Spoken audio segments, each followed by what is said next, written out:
J'invite à présent la rapporteure spéciale sur la situation des droits de l'homme dans les territoires palestiniens occupés depuis 1967 à faire une déclaration liminaire. Madame Albanese, vous avez la parole. Merci. Chair, Excellencies, distinguished delegates, ladies and gentlemen. In a year in which I was turned into a reluctant chronicler of genocide, I feel compelled to start by paying my respect to the victims and survivors of all genocides, past and present, including the Native Americans like the Lenape people, who are the original stewards of the land on which this institution stands. As Italian Holocaust survivor Primo Levi reminds us, it is amnesia of the past and the erasure of its victims that allows history to repeat itself. In March, 2 months after the International Court of Justice had recognized the plausible risk of genocide in Gaza, I advised the Human Rights Council that there were reasonable grounds to believe genocide was unfolding. In the following months, the International Court of Justice twice indicated new provisional measures against Israel. The Security Council then ordered a ceasefire, and then the same court declared Israel's presence in the West Bank, in East Jerusalem and Gaza unlawful, and to be brought to an unconditional and total end as rapidly as possible, which this General Assembly requires happen by 17 September 2025. And still, the assault on Gaza continued, even intensifying and expanding beyond Gaza. Allow me to share just some of the gruesome developments before putting this genocide into context. In Gaza, Israel's constant bombing, sniper, and artillery fire has continued to spare no one, no journalists, students, scholars, doctors, nurses, persons with disability, people seeking food and safety, or humanitarian workers, including UN staff, including in the so-called humanitarian zones. Conservative figures indicate that the Israeli assault on Gaza has killed, injured, maimed, or buried under the rubble at least 155,000 Palestinians. Entire families have been exterminated, pregnant women and over 700 babies, among 17,000 children massacred. Gaza is now a wasteland of rubble, garbage, and human remains where survivors hold on to life amid widespread deprivation and disease. The Palestinians trapped there have experienced a level of violence not seen anywhere in this century. Prisoners sadistically tortured and raped, mangled and desecrated bodies piled up and left decomposing in the street, the destruction of homes, the violation of intimate life, months of relentless forced displacement across a territory rendered unlivable, with nowhere to flee, and little access to the most basic necessities, having absolutely nothing to return to. And all this by design.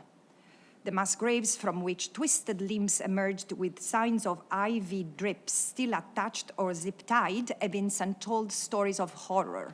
The details lost to oblivion. And still, Israel intensifies its onslaught.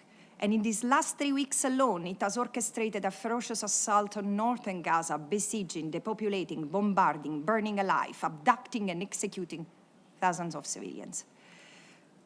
Disturbingly, similar patterns have extended into the West Bank. Since October 2023, Israeli forces carried out more than 5,500 raids and escorted many of the more than 1,000 violent settlers' attacks, killing 735 Palestinians, which is 10 times the 20-year annual fatality rate, and killing among those 167 children, which is a fifth of all children executed in the past 24 years in the West Bank. Israel has laid repeated siege to towns and refugee camps and leveled, like Gaza, roads, water, sewerage pipelines, and energy grids, all while displacing 3,200 Palestinians, depopulating 18 communities, and impacting directly 180,000 Palestinians through the largest land grab of the last 30 years. Israel has arrested thousands of Palestinians en masse, academics, students, lawyers, journalists, human rights defenders, doctors, and children. Arbitrarily designated as terrorists, treated as national security threats, they have been subject to systemic abuse, including degradation, torture, and even rape.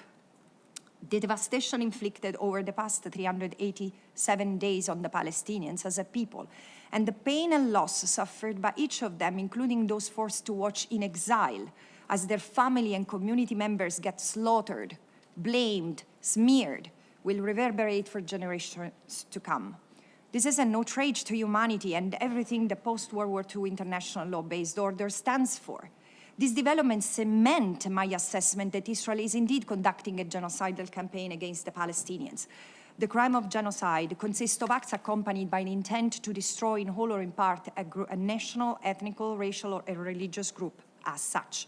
While destruction of the group is interpreted as physical or biological, in physical or biological terms, case law from the Eichmann trial to Rwanda and former Yugoslavia derives intent from acts targeting the very foundation of the group, including the imposition of living conditions leading to slow death and the destruction of the spirit, of the will to live, and of life itself. And when assessing intent, and especially state intent to destroy a group, we must remember that genocide is a process, not a single act, and it includes a plurality of acts and actors. So the key is the singular thread of intent that runs throughout the collective conduct. And in line with the jurisprudence, my report assesses Israel's intent as a state to destroy the Palestinian people holistically through a triple lens approach, considering the totality of the Israeli conduct against the totality of the Palestinian people as such, across the totality of the Palestinian territory that Israel unlawfully occupies since 1967. The totality of the acts include all the crimes, from the genocidal incitement by Israeli leaders to destroy Gaza in its entirety, including to those purportedly aiming to liberate the hostages and eradicate Hamas, to each and every act that has been executed in pursuit of the unfolding destruction. The totality of the land includes the West Bank, Jerusalem, and Gaza, the land that Israel considers its own by divine design.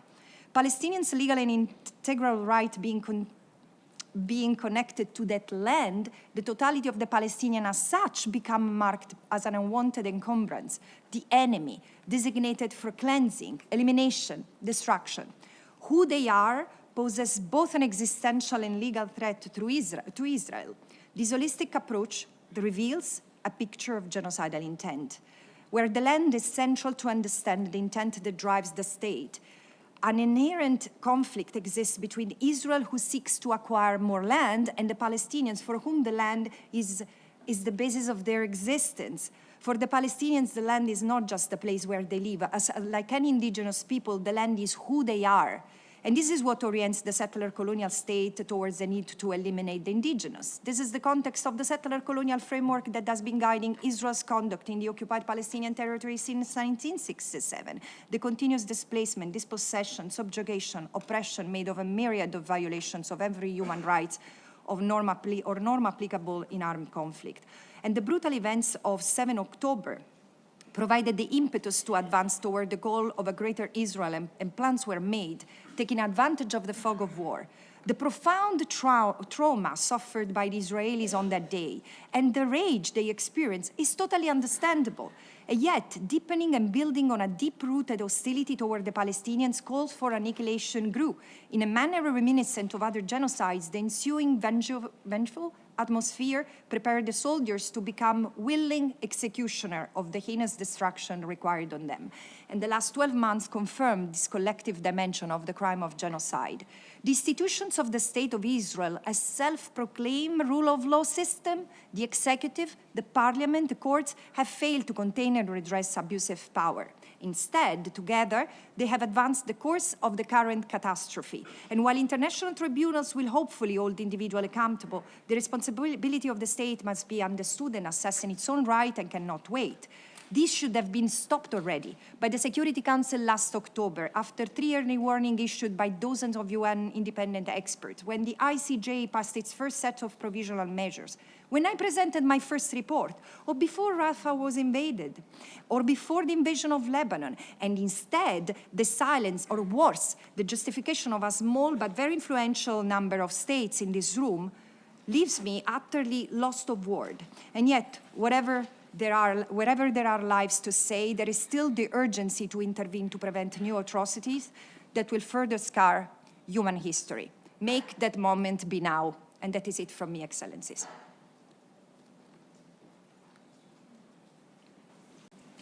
Je remercie la rapporteure spéciale sur la situation des droits de l'homme dans les territoires palestiniens occupés depuis 1967.